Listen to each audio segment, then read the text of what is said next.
tous et à toutes. Nous sommes les petits reporters scientifiques du centre Paris-Anime Binet.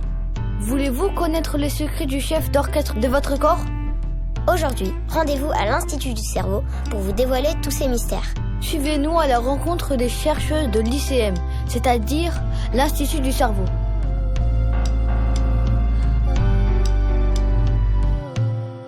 Le bâtiment était grand et tout neuf, on dirait, pas comme les autres. À l'intérieur du bâtiment, c'était tout blanc, c'était un vrai labyrinthe. Le bâtiment d'extérieur, il ressemblait à une sorte de cour de récréation. Le bâtiment de l'extérieur, on dirait un... Comment ça s'appelle ? Tu vois la forme à 5 côtés ? Oui, c'est comme le haut du Pentagone. L'Institut du cerveau est composé de plusieurs services. Au cœur de ces différents services, les chercheurs nous ont fait découvrir une salle pas comme les autres. C'est-à-dire la salle des machines. Des bruits qui ressemblent à une scieuse résonnaient dans la pièce. L'IRM était en marche. Mais savez-vous ce qu'est une IRM ? C'est une imagerie par résonance magnétique. Son histoire va sûrement vous plaire. Cette machine en forme de tunnel est apparue au début des années 1980. Elle permet d'observer l'intérieur du corps. C'est la méthode de diagnostic la plus puissante et la plus sensible. Elle peut nous fournir une image du cerveau dans n'importe quelle coupe. Mais comment fonctionne cette IRM ? On place le patient entre les branches d'un énorme aimant et on le sonde avec des ondes de radio qui font vibrer les molécules du corps. Vous vous appelez comment ? Alors moi je m'appelle Stéphanie, je suis manipulatrice en radiologie. Donc j'ai un diplôme qui a duré 3 ans et qui nous permet de contrôler la machine. Elle mesure combien en fait à peu près en taille la machine ? Alors c'est une machine qui mesure à peu près 2,50 m en tout.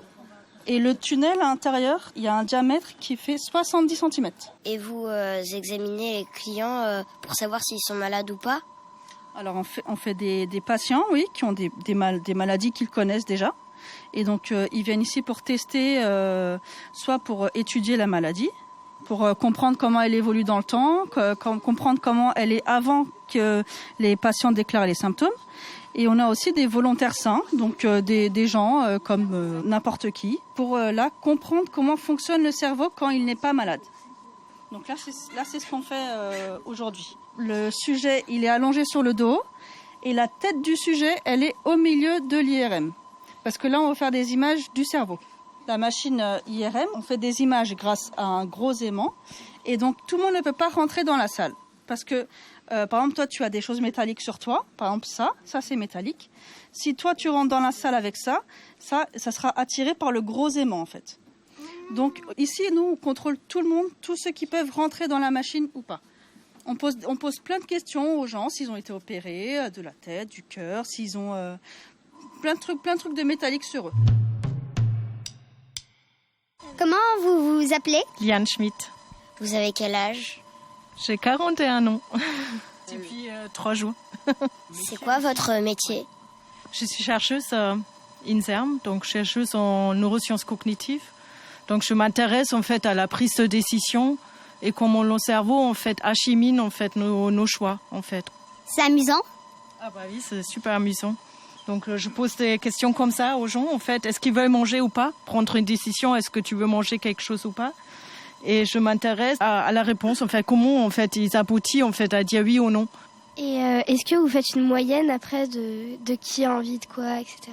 Oui, on fait une moyenne. Donc on teste environ, là on est au 30e sujet en fait. Donc un des derniers participants en fait dans cette étude. On s'intéresse sur les 30 personnes qui ont participé. Est-ce qu'il y a un pattern d'activité dans le cerveau qui est similaire à travers tout le monde et qui explique comment les gens font la décision. On espère que vous en savez plus sur l'IRM, cette incroyable machine qui permet de comprendre notre cerveau. Ce chef d'orchestre de notre corps. Savez-vous combien pèse un cerveau humain ?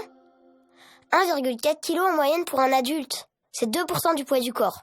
Sachez aussi que notre cerveau consomme en moyenne 20% de notre énergie, pour faire fonctionner pas moins de 100 milliards de neurones. La souris possède un cerveau qui a des ressemblances avec le cerveau humain. C'est pourquoi les chercheuses de l'Institut du cerveau étudient les cerveaux de ces petits animaux. Cela permet de comprendre le fonctionnement de l'épilepsie chez les humains. Comment vous appelez-vous? Salut, moi je m'appelle Marina et j'ai 27 ans. Et je suis doctorante en neurosciences dans le laboratoire de Stéphanie Bollack à l'Institut du cerveau. Et nous, en travaillons sur l'épilepsie. Et mon modèle de travail, c'est les mini-cerveaux. Et je vais vous montrer ce que sont les mini-cerveaux après. Comment est-ce que vous fabriquez les mini-cerveaux? Alors, les mini-cerveaux, c'est un modèle qu'on appelle in vitro, c'est-à-dire que c'est un modèle artificiel qui n'existe pas dans la nature. C'est nous qui le créons dans le laboratoire. Et ce sont des cerveaux qui sont dérivés de cellules souches. Est-ce que vous savez ce que sont les cellules souches? Non. Donc, les cellules souches, c'est un type cellulaire qui peut créer n'importe quel autre type cellulaire qui existe dans notre corps. Et nous, on prend les cellules souches des patients et on les programme pour qu'elles deviennent les neurones. Et vous avez vu tout à l'heure ce que sont les neurones, c'est les cellules qui se trouvent dans le cerveau. Et donc, on prend ces cellules souches et on en fabrique les mini-cerveaux.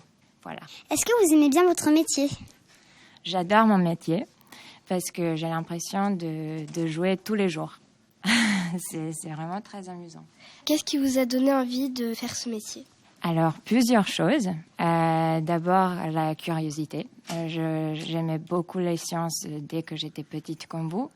Et aussi, mon père, qui est médecin et qui m'a du coup transmis l'amour pour aider les gens et travailler dans les sciences biologiques et médicales.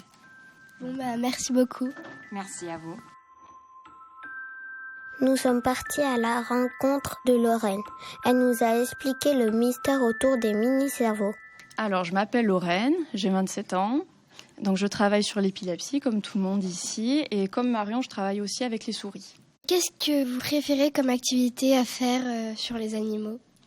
Moi, ce que j'aime bien faire, c'est des tests qu'on appelle des tests de comportement. En fait, c'est par exemple, parfois, on veut savoir si une souris, elle a des problèmes de mémoire.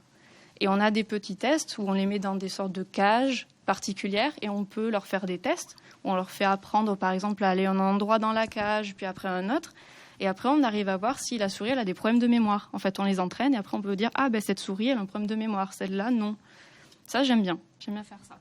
Est-ce que les souris ont les mêmes maladies que les humains? Alors, ça dépend, mais par exemple, nous, pour l'épilepsie, oui, on arrive à avoir des souris qui ont des crises. Et globalement, on arrive à avoir des souris qui ont les mêmes maladies que chez l'homme, ouais. Est-ce que les souris, elles peuvent mourir de l'épilepsie? Les souris, elles peuvent aussi mourir d'épilepsie, ouais. Ça fait combien de temps que vous faites ce travail? Oh, ça fait plusieurs années maintenant. Là, ça fait presque 3 ans que je suis ici dans le laboratoire et que je travaille avec les souris. Ça fait 3 ans, ouais.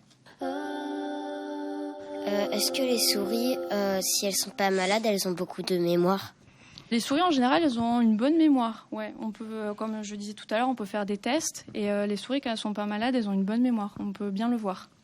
Est-ce que vous travaillez que sur les souris? Ici, oui. Ici, nous, on fait que les souris. Il y a d'autres personnes dans le bâtiment et dans l'institut qui travaillent avec d'autres animaux. Mais nous, on fait que les souris. Quand vous travaillez sur les souris, le plus souvent, elles sont mortes ou vivantes? Non, la plupart du temps, elles sont vivantes.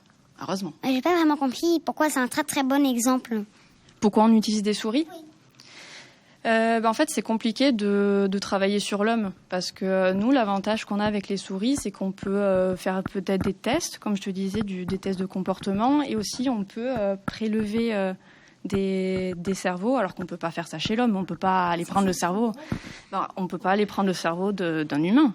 On peut pas aller le prendre comme ça et l'étudier. Donc en fait, on prend la souris qui a la maladie et on peut voir si elle a les mêmes problèmes que l'homme, en fait. Est-ce que vous travaillez aussi sur les bébés souris?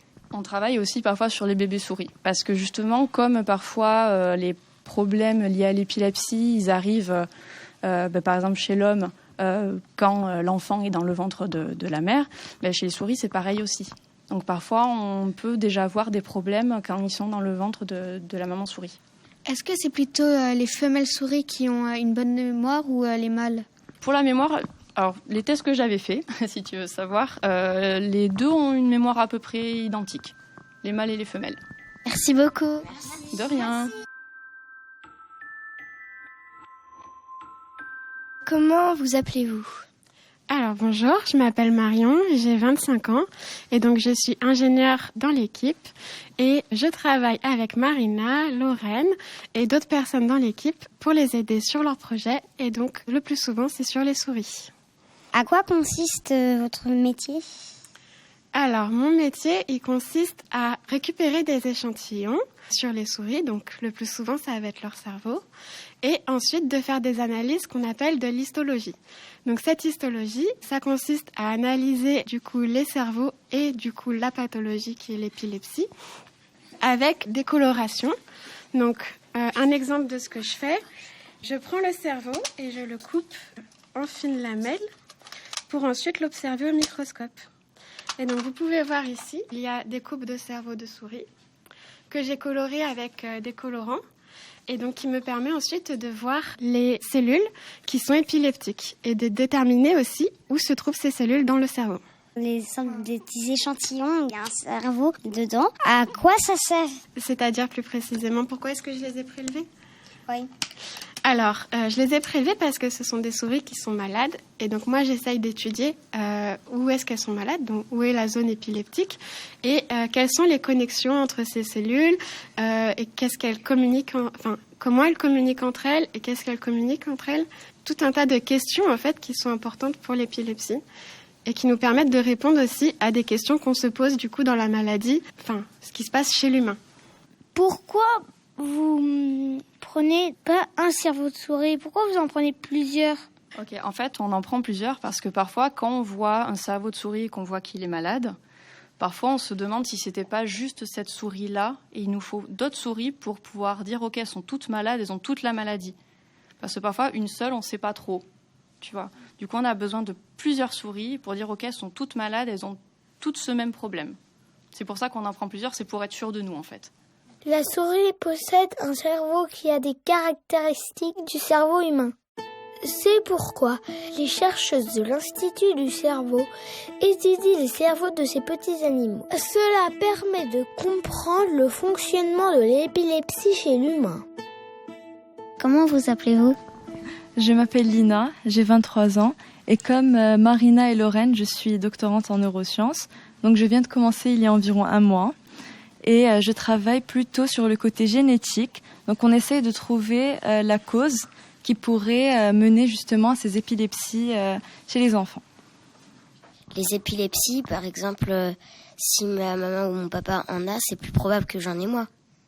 Alors c'est une très bonne question encore une fois. Donc ça dépend. Donc c'est sûr que si un de tes parents a un trait ou du coup l'épilepsie, tu aurais un petit pourcentage d'avoir cette maladie ou de la transmettre à tes enfants ou tes petits-enfants dans le futur. L'épilepsie, on l'a à la naissance ou après être né ? Alors ça dépend. Donc il y a des épilepsies qui peuvent apparaître à l'âge adulte. Il y a même des épilepsies qui peuvent apparaître à l'adolescence, mais aussi durant l'enfance. Donc ça dépend parce qu'il y a plusieurs types d'épilepsie. C'est pour ça qu'on dit les épilepsies au pluriel et pas au singulier. Est-ce que par exemple, si ta mère est blonde et ton père est brun, est-ce que toi c'est obligé que tu sois blonde ou brune ? Alors non, pas spécialement. Par contre, il y a des caractères qui pourraient être plus forts que les autres. Donc si ton papa est brun et ta maman est blonde, il y aurait peut-être plus de chances que tu sois brune que blonde. Mais voilà, c'est beaucoup plus complexe que ça. Mais si je peux simplifier, c'est comme ça que je mettrai. Quelles études vous avez fait pour devenir chercheuse ? J'ai fait des neurosciences. Donc c'est vraiment une science qui est particulière pour le cerveau. Donc c'est vraiment spécifique au cerveau. Et après j'ai postulé pour une thèse dans le laboratoire de Stéphanie et j'ai été acceptée. Donc maintenant voilà.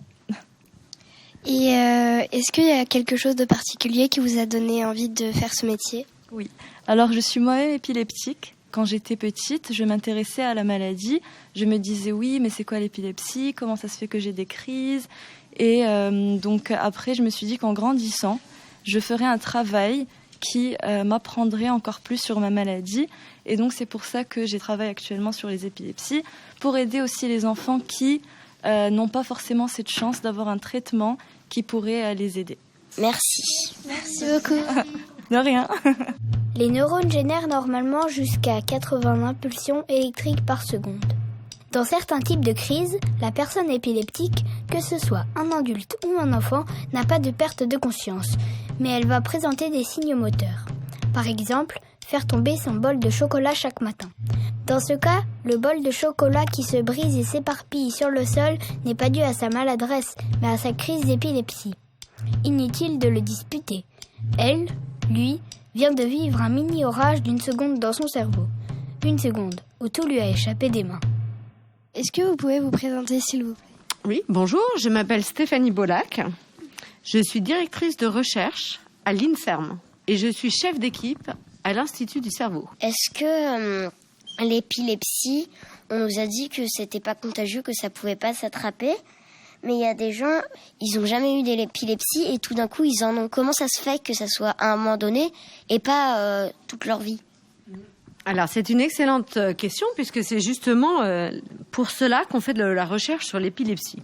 C'est justement d'essayer de comprendre pourquoi est-ce que dans un cerveau qui va très bien, tout d'un coup, il y a une crise d'épilepsie qui apparaît et puis qui repart. Tout à l'heure, je vous ai dit, quand on dit que quelqu'un est épileptique, c'est pas que son cerveau fait des crises d'épilepsie toute la journée. C'est que son cerveau, il est tout à fait normal, il va très bien.